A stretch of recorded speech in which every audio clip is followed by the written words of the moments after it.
కష్టాల్లో తోడున్న అందరికీ నా ఒళ్ళని కనిపిస్తలేనమ్మ కొందరికి కష్టాల్లో నేనున్నని. నా ఒళ్ళు నీ ఒళ్ళు ఏమున్నది అన్ని కాగితాల బంధాలు, అవి కాగితాలే జీవితాలనుకొని అయినోళ్ళనే వదులుకుంటారయ్యా.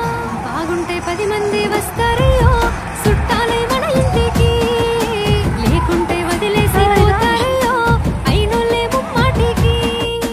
చూస్తున్న చుట్టంత కళ్ళతోని జరిగేది నాటకమే, నా ఒళ్ళు మా ఒళ్ళు అనిపించేది చేత చెల్లేటి కాగితమే.